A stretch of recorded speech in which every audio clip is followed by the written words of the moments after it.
Welcome back to another episode of Unlearn the Crap and Level Up. Your soul is calling. I'm your host, Kathy Baldwin, author, truth teller, systems visionary, and the woman who's finally done shrinking. This podcast is where we dismantle the programming that's kept you quiet, question the rules you were never meant to follow, and rebuild your life from a place of nervous system sovereignty, soul truth, and unapologetic power.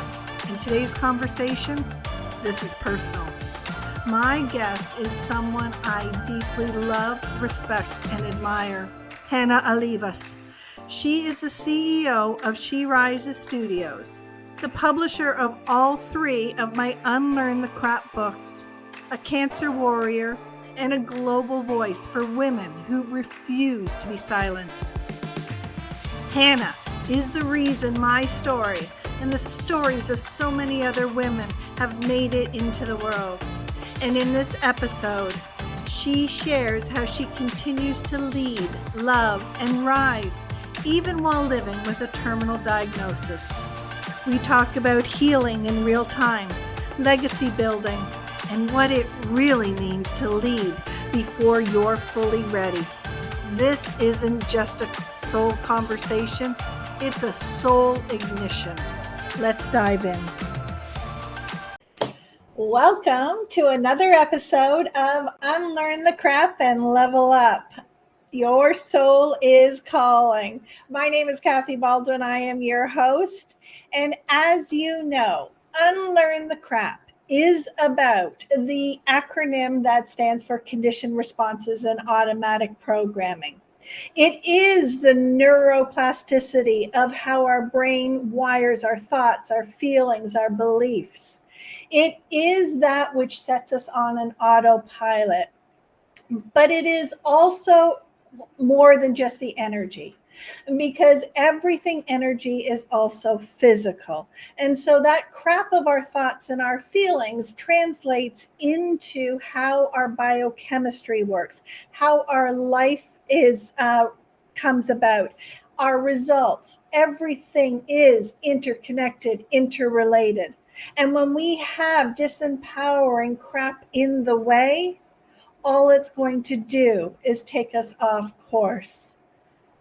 I am so excited. I know I say that all the time when I have a guest, but this is different. And yes, I know I say that a lot too, if you listen to all of my podcasts.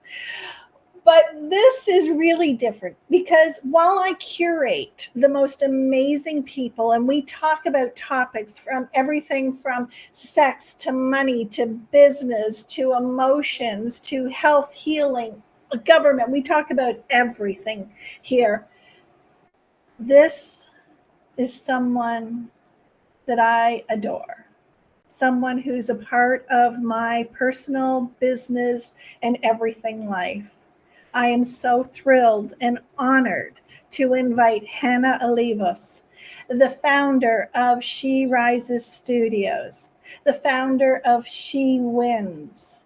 You're going to adore her as much as I do. Welcome, Hanna. And before we get started, could you please tell us what crap you needed to unlearn? Because you've leveled up really good. Oh my gosh. Well, first of all, thank you for having me. It's been some time in the works and I'm so happy we finally made it happen. I would say probably one of the biggest things that I had to unlearn was to shrink myself to keep the peace. Yeah. I'm one of those that I don't like confrontation, division, any of that. But I also have like a voice and opinion. But I have learned over the course of almost 51 years on planet Earth that I would silence myself just to keep the peace, which I think some people would consider people pleasing. Absolutely. Absolutely. Well, we know from the results that you have, that is crap that you have unlearned. and now you're leveling up. Could you please tell everybody who you are and how you serve the world? Ooh, well, for some that's a loaded question. Who I am. I am a woman who, number one, absolutely loves life. I have an extraordinary passion for humans, just all across the board. I am a mother. I have 5 amazing children, ages 13 to 33. I'm a grandmother of 2 of the most adorable grandsons ever. I have been married to my husband 12 years. I've known him 37 years. He was my high school sweetheart. But who am I? I'm dorky, quirky, chill, and then also a spaz. I'm like a perfect storm. How's that? What do I think do? you just described every woman on the planet. What do I do? I think what I truly can say that I do is invest in women daily to be able to help them share their story, to help them just be so ignited in life and business. And I give them the platforms to just shout it to the rooftops. And I'm very extremely invested in women succeeding in their health and wealth at the same time. That's my big baby. I just want to see women soar in their bank accounts, their faith, their health, their connections, like everything. I think it all has to be in harmony. And I just want to be the harmony wrangler of that. So that's what I do. Harmony Wrangler. We got a new title for you. Hanna, this is a question I've always wanted to ask, because I know so many different pieces of you and your life. Was there one moment that you were the line in the sand and said, enough is enough, and you stopped shrinking yourself? Yes. But it wasn't in a She Rises Studios moment. It actually came years before. I was a single mom and I was working 2 jobs. I was working in the hospitality industry. I was running a restaurant. And the restaurant business or hospitality industry can be very bantering. And so I started feeling like this feeling of I'm meant for more, but I don't know what more is yet. But I knew I was onto something. I was like super zoned into listening to like Jim Rohn at that time. And I'm probably aging myself, but Jim Rohn was the man, right? Well, I liked him anyway. So I go into work like I do every other day of the week. But this day was different. Number one, I woke up and I did not want to go, but I knew I had to go because I had 2 little ones who depended on mom to work. And so I had to go. So I kind of went in there with this attitude of here we go again. And just taking the crap of what people are throwing in the galley in the restaurant. And for those of you who don't know what the galley is, it's the back end of the kitchen. I was in the restaurant position, and long story short, I got pulled out to the floor to go problem solve. And so I go out there, and this gentleman is literally just being so cruel to my food server, telling her that that's why she's working where she's working, and she probably never amount to anything. She didn't listen. She didn't pay attention. And the one voice on this shoulder said, be professional and just, try to, simmer the situation. And she's now standing in tears next to me. And that infuriated me. And then he goes and proceeds to go to me and tell me that basically the same thing. And any other day, time, week, year, I would have took the high road. The high road meaning, thank you for your feedback. Let me comp your meal and just get this guy out the door. But not this time. I lost my crap. So we unlearn it, we learn it, we lose it, right? So I did. I lost my crap. And I said, how dare you? How dare you talk to another human being that way? I said, you should be ashamed of yourself. Number one, how you're speaking to my team member, how you're speaking to me. And like, you should be embarrassed. And I got louder and I got louder. And he got more confrontational and he got more confrontational. So I got louder. Finally, I took his plate with his over medium eggs and said, here, and threw it on him. I said, get out. Don't come back. Get out. And it was the first time that I had ever reacted in such a way to where I couldn't even silence myself if I wanted to. And so that's the day I knew I had a voice, but that's also the day I knew I did not belong in that industry because I couldn't keep my cool. But I knew I didn't want to be bullied or pushed around or devalued. And I didn't want to see that for someone else, you know? Yeah. There's that story is making me think about Debbie Ford. Debbie Ford, I adored her. And she talked about what it is when we silence ourselves or we try to suppress anything. She would talk about how it was like holding a beach ball underwater. Yeah. And eventually the pressure is going to mount and it's going to explode. But we don't know where, how, or when that explosion is going to come. We don't know when that straw is going to break. Very is that true. what happened? Basically, I mean, you know, you go into a job that I no longer loved, it no longer served. I think I was longing and looking for more. I knew there was more. Ever since I can remember it being a little girl, like there's this vision that I have and it's never changed. Like this vision has come to me so many times and I never really knew like what to do with it, what to think about it, but it's never left. It's this feeling in my heart. I feel it in my soul.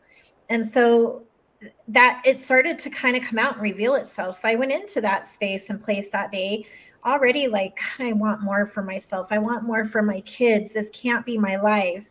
Struggling, working 2 jobs, you know, dragging these babies from A to B to C to, you know, like it was just so much. And I wanted that change. And he was, I feel like the Richter scale was there and he said, bing, you know, and it really catapulted me to walk out that day because I did, and I never went back. Wow. So I immediately started, I went back to my old career and I just walked through that phase fearlessly. It was like, all right, I'm done with you. And now I'm in the fearless mode, right? And I'm running like it's a marathon.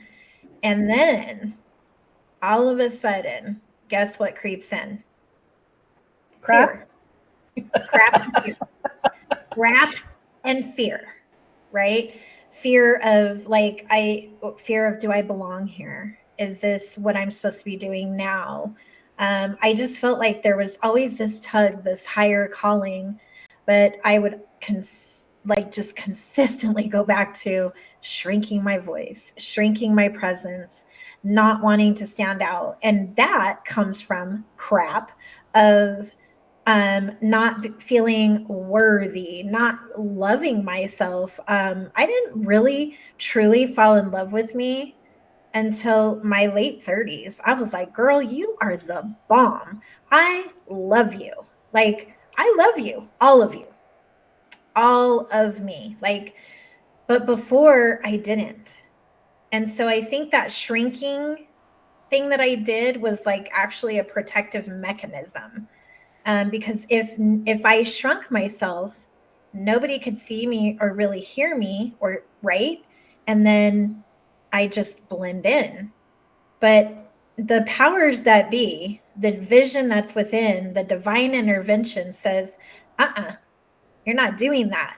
You have a voice, you have a purpose, and this is just one part of that plan. And truth be told, I still don't know what the full plan is. I mean, did we ever? No. But I'm pretty excited to see what's, next in season 2 of life. Can I ask you, that moment that you walked away from that job, so many people would beat themselves up for losing their cool. They Mm. would shame themselves. They would berate themselves, and they would shrink even lower. How did you not go to the negative? How did you take that as the line in the sand that says, no, no, my soul is calling for more? Well, I was like, at a girl, you finally did it. Where have you been all my life?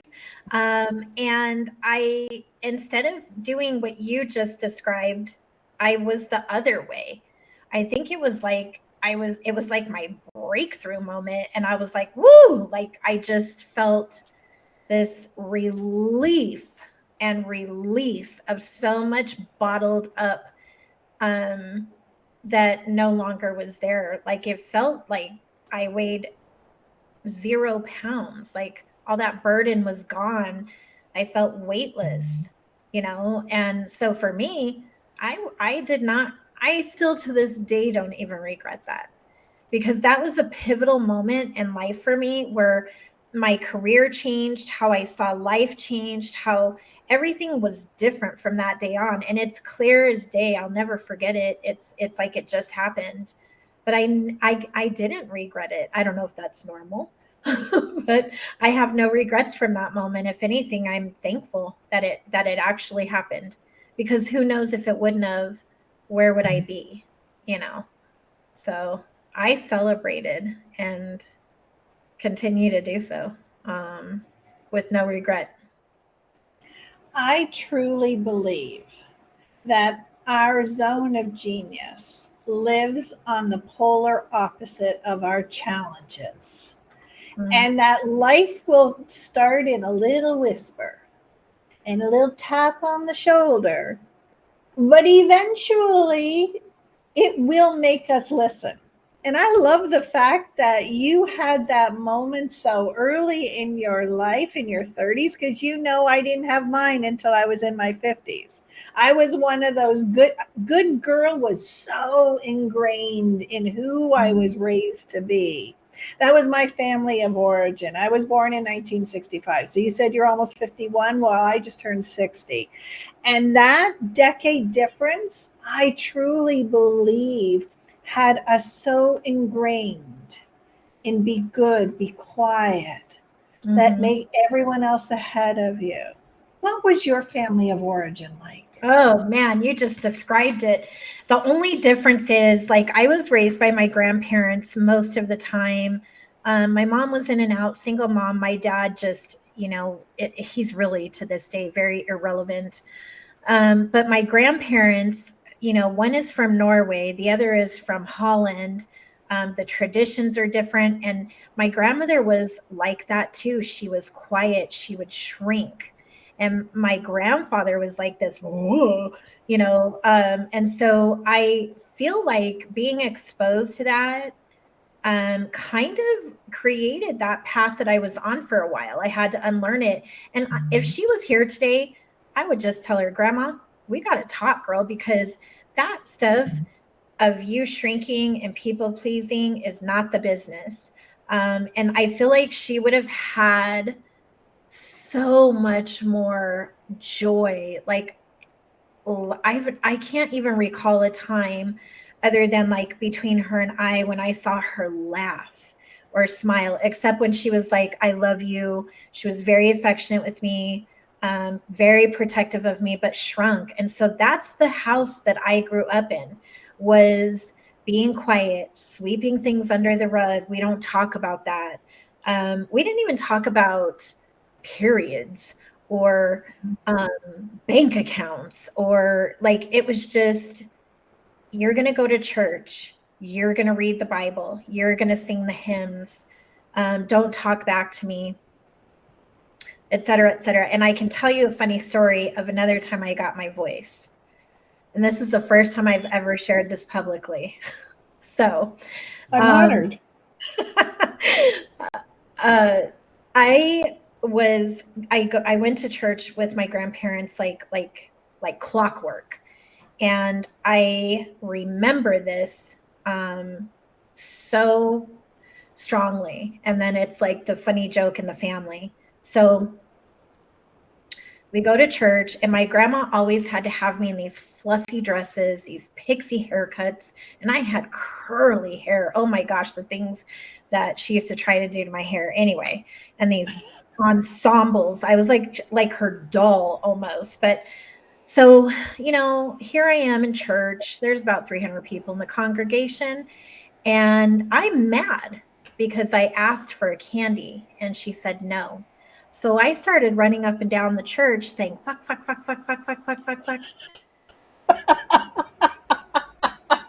How old were you? About 4. Oh! So my grandmother, being the shrinking person she is, the service is happening and people are hearing me, and their faces, according to everyone who was there, is like, oh, did you hear what that little girl just said? Fuck, fuck, fuck. And so she's like trying to catch up to me, and I see that she's trying to catch me. So I run more and say it louder.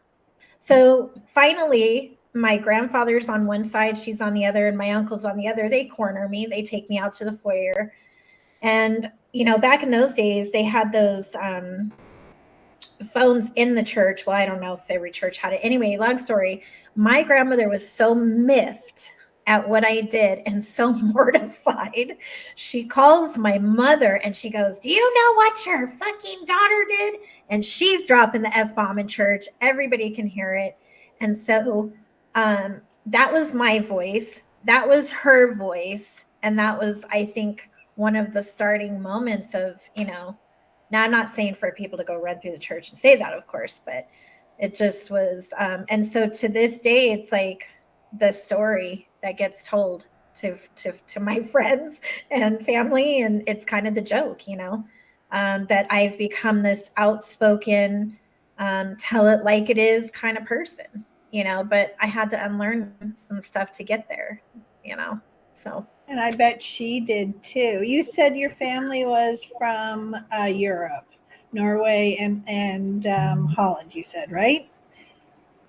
Can I ask when they emigrated to America? And the reason I ask is my grandmother was born and raised in Estonia, and she escaped Estonia right at the end of the war and then came to Canada.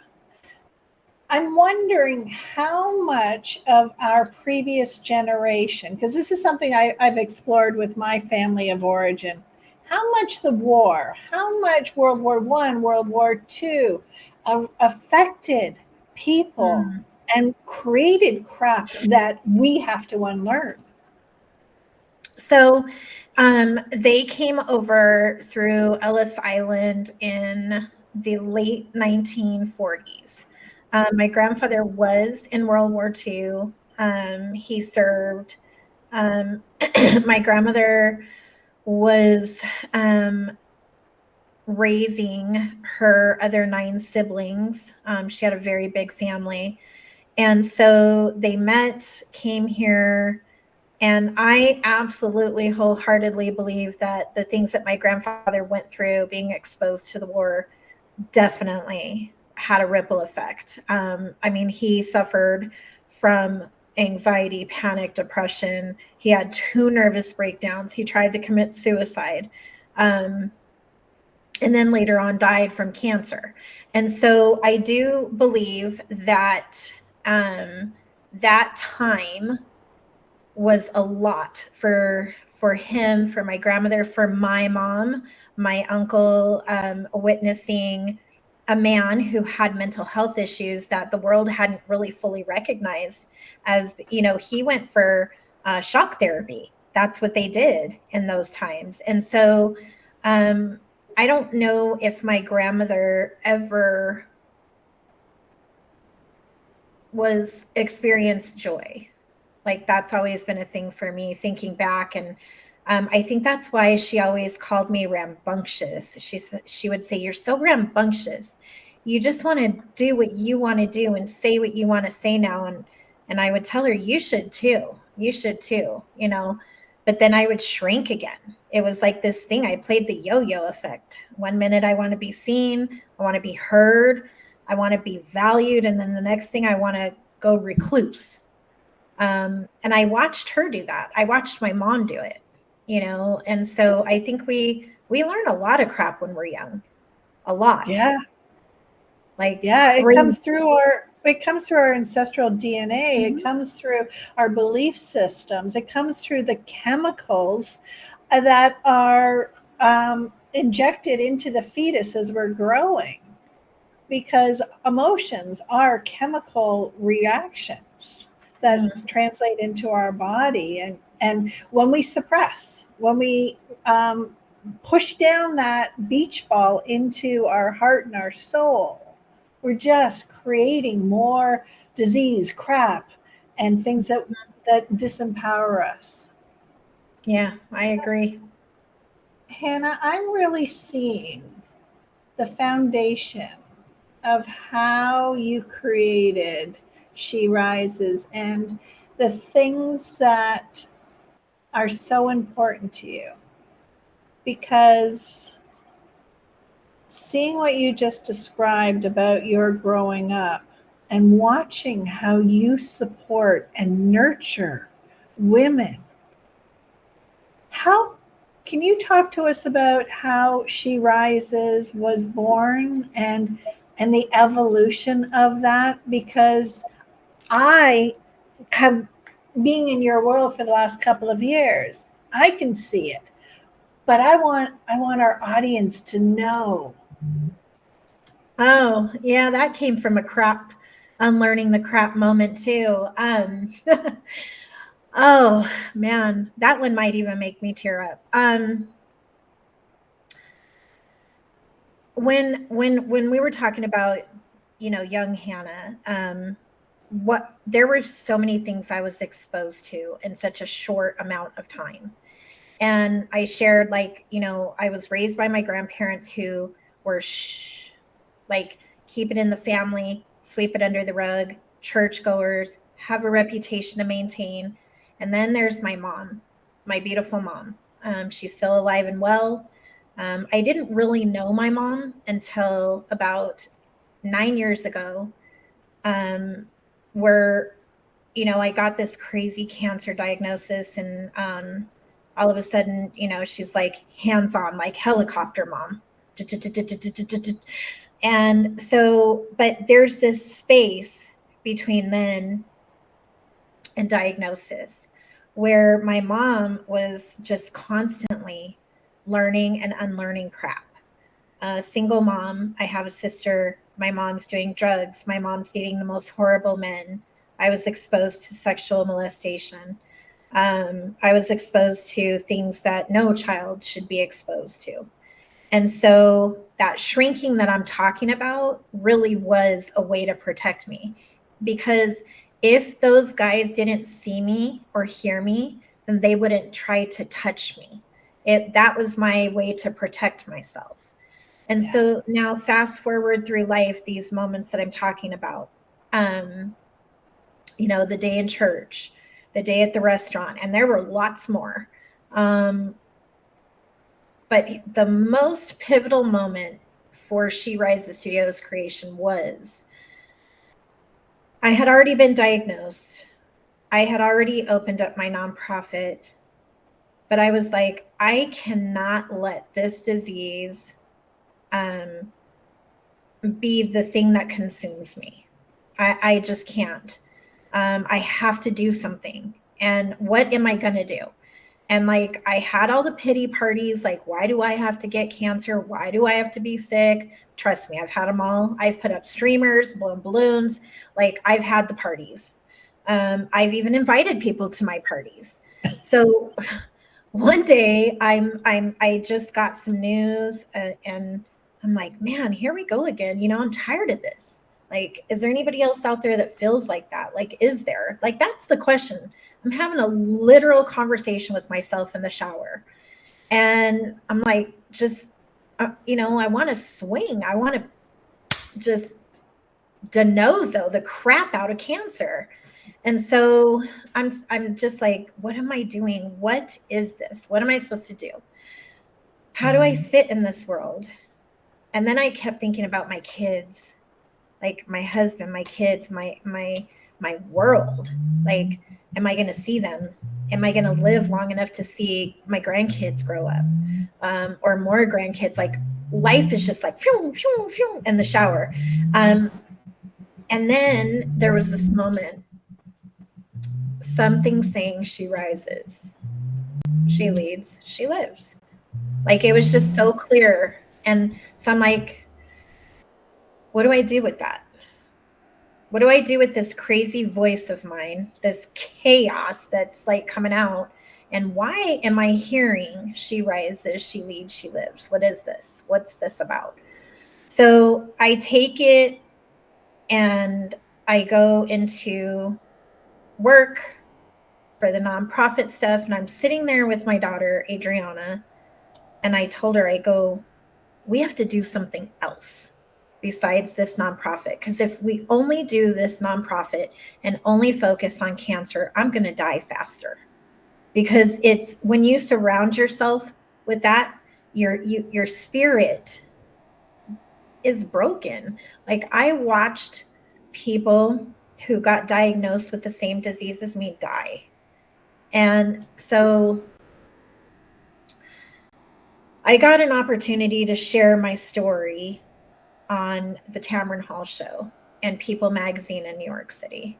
And when I was there, one of the women that I had connected to who had the same diagnosis as me was doing her medical aid in dying. She chose to end her pain. And she called me. I was sitting in the hotel lobby, and she called and she said, I can't take the pain anymore, and I don't want to do this anymore. And so I'm letting you know, I'm giving you the torch. And I want you to go out there and advocate the shit for women, for their voices, for you, for families. She goes, because you're the only person who has ever taken the time to get to know me, to listen to me, and never seen me just as a patient with multiple myeloma. Then we hung up, and the next day she took the powder, to end life on her terms. She did it live. Other people got to watch it. And I told my husband, I said, I have to do something. It can't just be me traveling the country, advocating for cancer patients, talking about my death. I need to start talking about my life. I need to write about my life. I need to live and not focus on the dying. And when we were in New York doing this PR tour for cancer and all that, I was like, so a big part of me was just consumed with this despair. Like, when I look at watching Tamron Hall and that interview, I was so beside myself, talking about my death and how, people asking, when are you going to do it? Doctors telling me, oh, you're only going to have, 1 year. We got told a year at first, then we got told 5. And here we are almost 8 years later. And I told my husband, I said, I can't do this anymore. This is going to kill me too.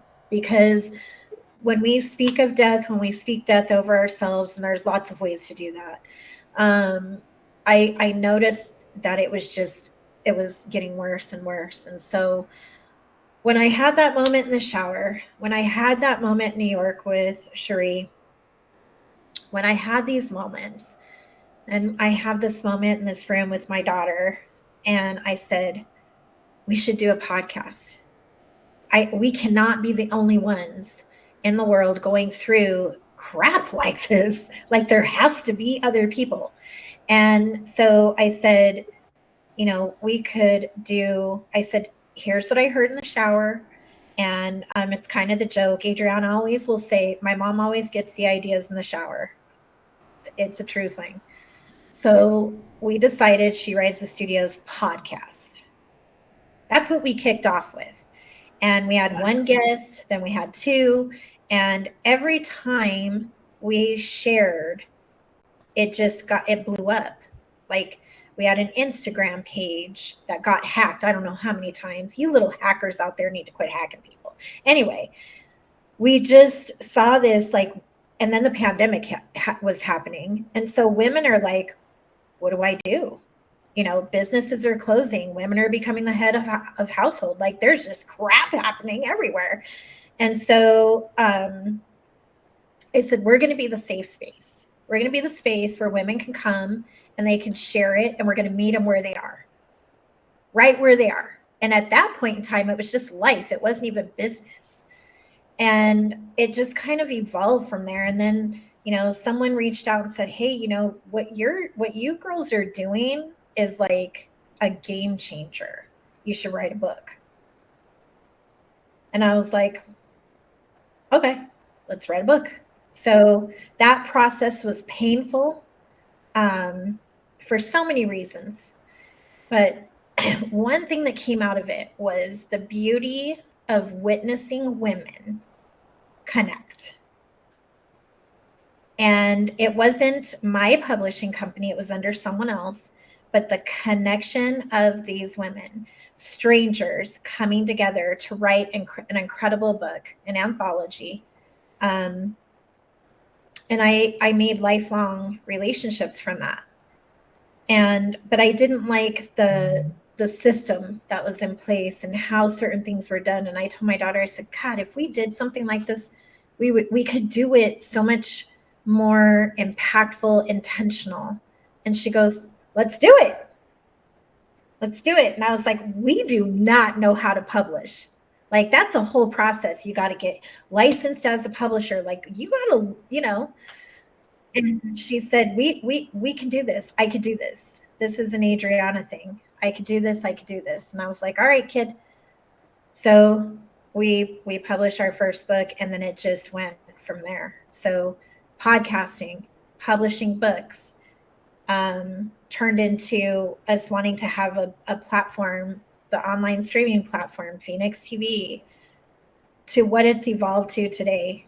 But the simplistic answer is women want to be seen, they want to be heard, and they want to be remembered.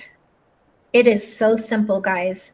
For you guys that are listening, you're always asking, what do women want? I just told you.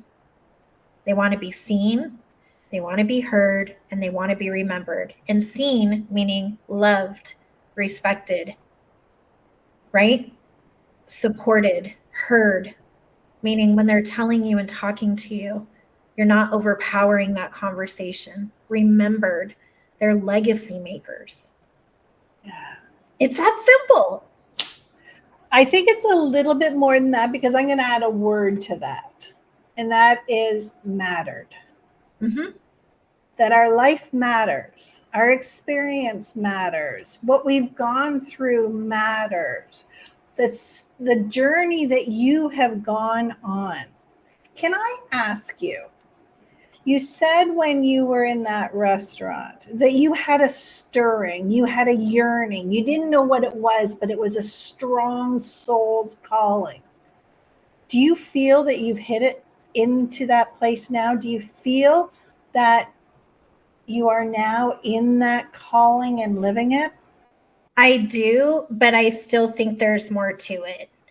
I think I just actually had this conversation with my team today. I was like, we've been playing too small. And I'm not talking money ways. I'm talking about the impact. So I do feel that I'm there, like as it's happening, but I haven't fully reached the level that I believe is coming. I think that this is just the beginning. And that excites me because one thing that has been put into perspective is we're guaranteed two things: a birthday and a death day, but we don't know the time between the two. So I'm gonna go till the wheels fall off. And but I want to do it with something, like you said, that matters, that's impactful, that gives women voices, because I didn't have that. I had to stand on my own 2 feet and say, come on, girl, get up. You have to do this. I didn't have what we have now, spaces where women matter, where women stick up for other women. However, there's a flip side to that too. And I know you're going there, but if we had that type of space when I was growing up, when you were growing up, when my mom, my grandmother, can you imagine how different the world would look? I mean, I could. I can. One of the things that I talk about on this podcast all the time and in my books is that we were taught that our dreams don't matter, that they're airy fairy, that, put your nose to the grindstone, stop daydreaming, get real, and all of this other crap that we were taught. But I believe, and I think your story just perfectly illustrated it, is that we take the first step. The first step was your nonprofit, which led to the podcast, which led to writing a book, which led to becoming a publisher, which led to having a streaming station. It is a process. And when we follow that one dream, we were taught that material success, prosperity, all of these things, we were taught that they were selfish, or they weren't good things. But I believe that those material successes are just the language that helps light us up, that gives us the fire, the momentum to have a reason to get on that path. I agree wholeheartedly. I think that season 2 for me looks like going even deeper into what we're doing to elevate the conversation of women and where we are today and here in 2025, but where are we going and how are we getting there, and what does that look like for us? And I do believe wholeheartedly that I will be a part of that change. I have no doubt. But I also know that not every woman wants that, because they have crap they need to unlearn. Yeah. We all have a place in the relay race. I think you were born as part of that change maker. That 4-year-old girl running down the church aisle knew what she wanted, and she was not going to let anybody or anything tell her no. And that is the fire that I see in you as you birth all of these beautiful businesses and opportunities. The fire that I see you spark in other women so that they light up, that they become the best versions of themselves. It's it's really an honor. Like, a lot of people reach out and say thank you almost daily.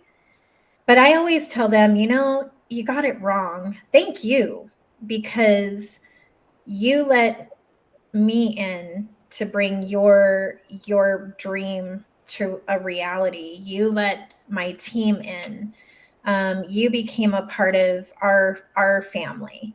And I always learn something from every single person we work with. And it's not all fairies and Tinkerbell in this world. Like, it's not. I'll be very honest with you. Working in the space that we're in can be daunting at times. It can be physically and emotionally draining. But it also has this beauty to it when you do see these women light up. Like their light was out, the battery out, the plug out of the wall, like there was nothing left. And it's like perfect alignment. They found us, we found them, and voila. So it's been a journey of really growth,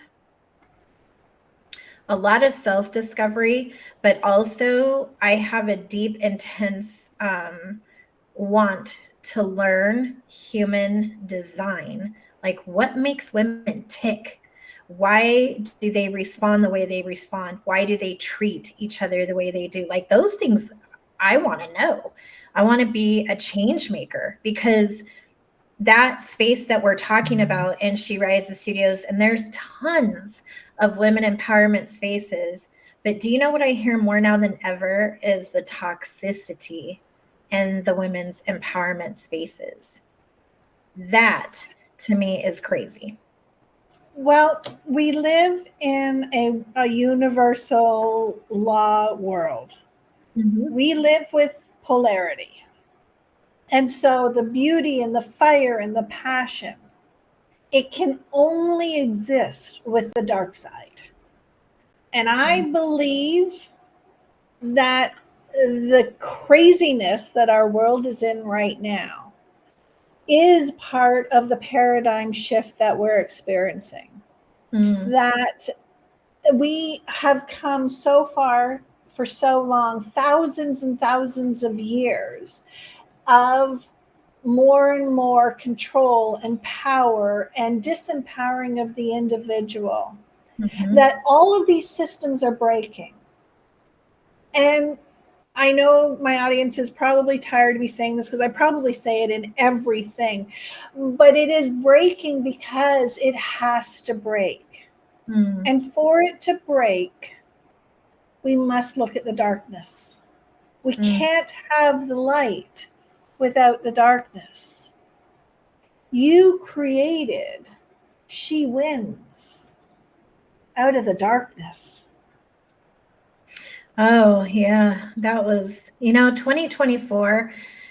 If I could have a redo, and I typically don't ask for them, but if I could have a redo in life, 2024 would be the year I would love to redo, because I would come back equipped, better, to stronger mentally, emotionally, physically. Like, She Wins was came from just me being tired of women talking to other women like they have lost the last scruple left that they own. Like the disrespect, stealing other people's ideas, models. Like the man in the restaurant. Oh my gosh, like, what is happening? And here's the even more mind-boggling part. It's the people closest to you. Like, I sat and did some reflection of 2024, because there's so many wins and learns in there. It literally, I'm writing a book. Shocker there, right? But we have to, like you said, things had to break. And I think that that's what's happening, is that break is happening. And some people may call it a breaking point. I don't care what you call it, but whatever it is, that's that narrative, that ick that women are putting upon one another. I don't have time for it. My company doesn't have time for it. We don't want it. And so now we're extremely choosy who walks in our home and how they speak and what we do. And people don't like that. They don't like it, but I don't care. Because No, because you're calling the crap what it is. You're calling the crap and you're saying, no, I'm not going to do this. You're having healthy boundaries. You are setting higher standards. And people don't like to be held accountable. People don't like it when the rules change. And the way that they have managed by control and manipulation and by beating people down, and that's not working anymore. right. But I need to ask you a question. You said that if you could do a redo of 2024, but do you think that you could actually redo 2024 and not be able to do it without the lessons that you got from 2024? I don't know. I think that 2024 was, in one word, despair for me. My health took a turn. Actually, 2024, in the very beginning of this year, a lot changed for me health-wise. And to add insult to injury, there was this shift that happened. And I've talked to so many people that have said the same thing, that they felt this weird, evil shift in the world, like as a whole, in business and in families. Families were bickering against one another. Just all this weird. It wasn't just within our community.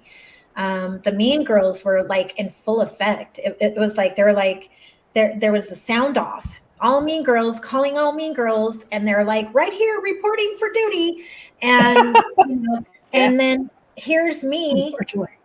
my daughter, and our team, and we're like, what just happened? What just happened? We've always been a company very transparent when we've made mistakes. We've been very transparent when we are doing great. Either way, like, you're getting the full picture. You're getting all of it. If it's good, it's good. If it's bad, it's bad. Either way, you're going to know.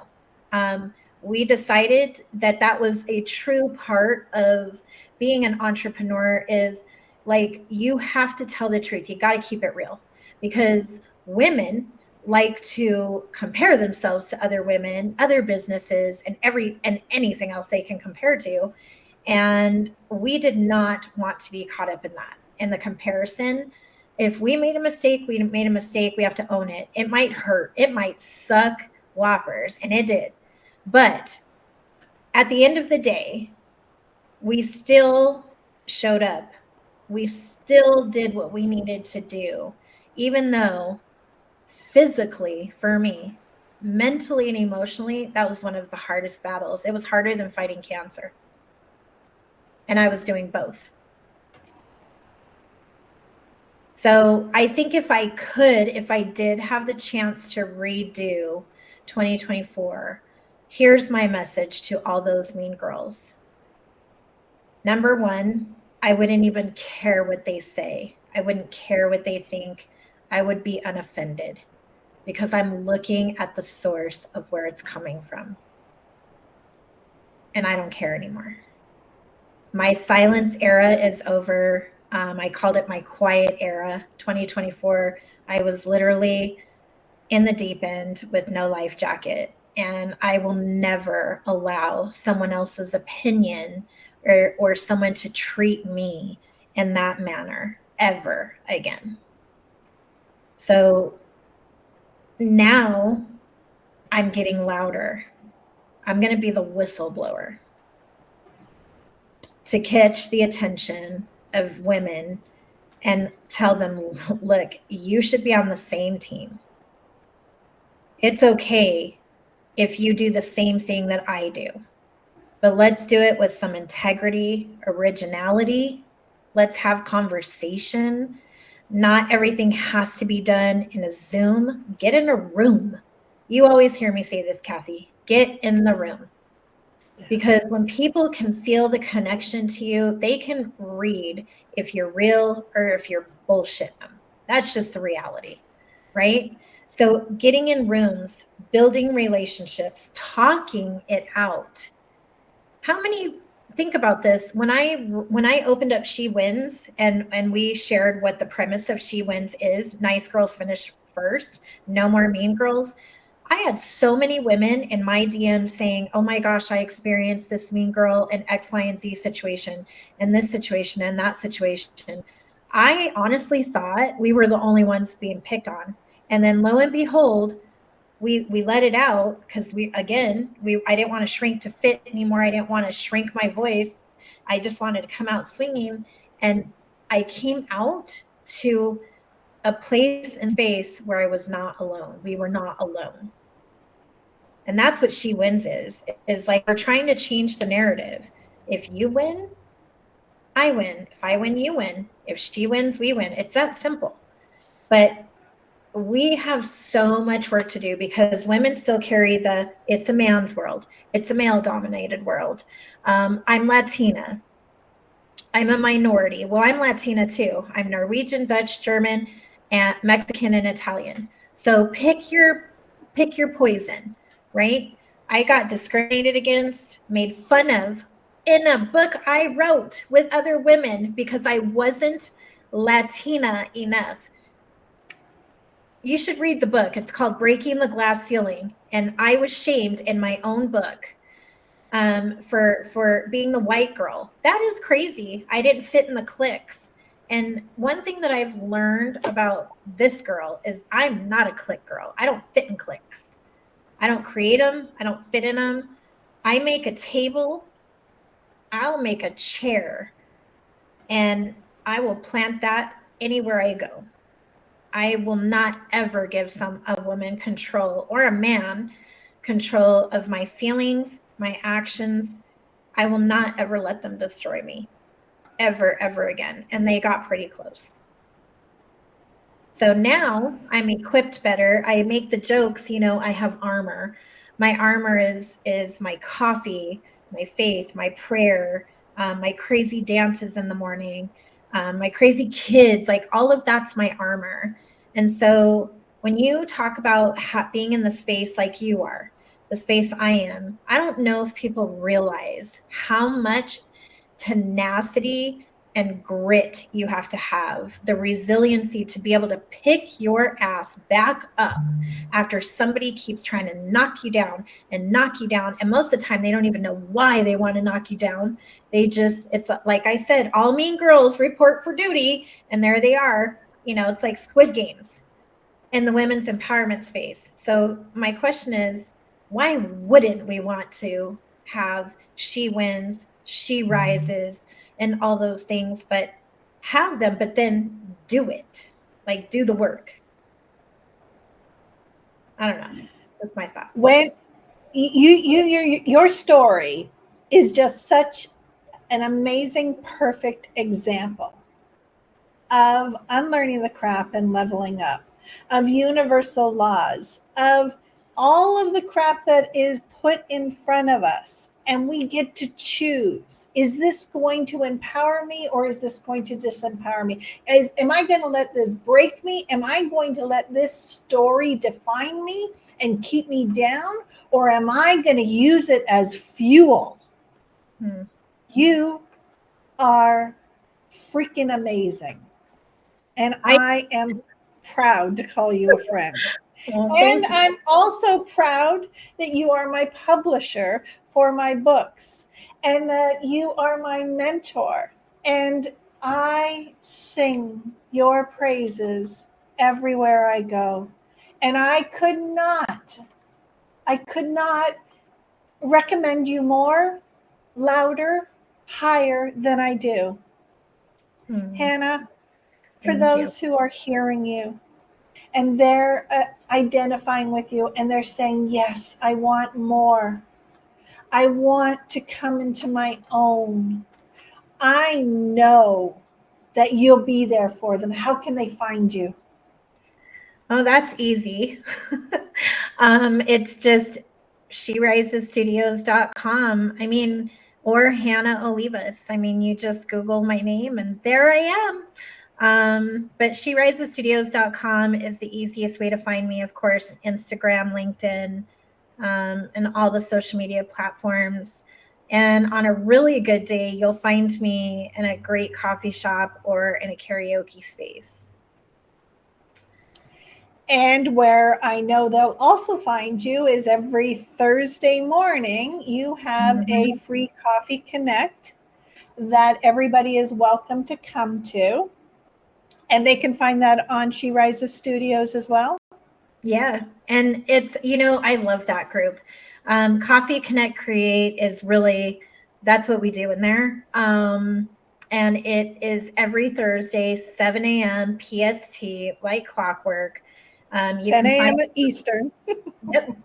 You can find it on, you can go to our contact page and just type in CCC and they will send you the information. And we would love to have you. Yes.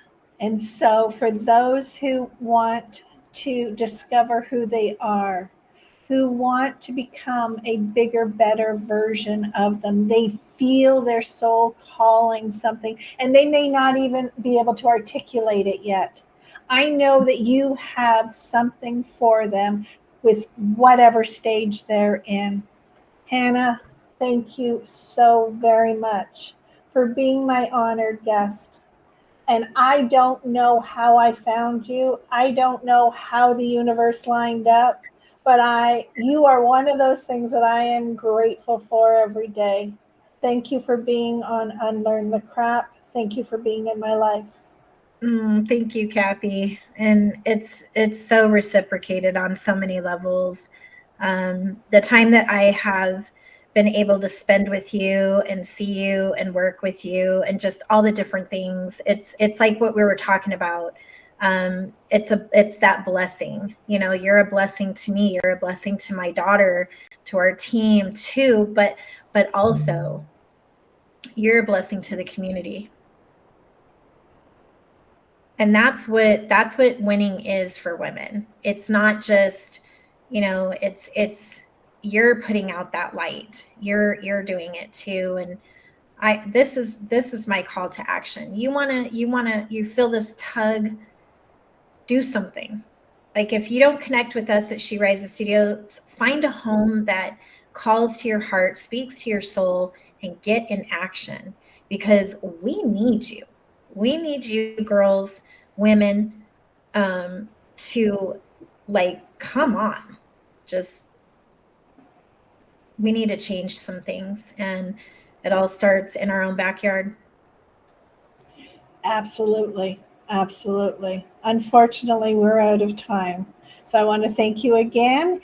And for those of you who are watching, don't forget to subscribe, like, share, comment. Come and check us all out. But more importantly, challenge everything so that you can achieve anything, because your soul is calling you to level up. Thank you. Until next time, I'm Kathy Baldwin. Thank you for joining me on this episode of The Unlearning Curve. I hope you enjoyed it. If something landed for you today, make sure to follow, like, comment, and share, and check out all the other full interviews and other episodes of Unlearn the Crap and Level Up podcast, where you'll find deeper conversations, expert guests, and real stories from people just like you who are unlearning their crap and choosing clarity. Visit me at kathybaldwin.me and get all my free resources. Check out my coaching programs as well as my books. Until next time, keep showing up, keep unlearning, and keep leveling up, because your soul is calling.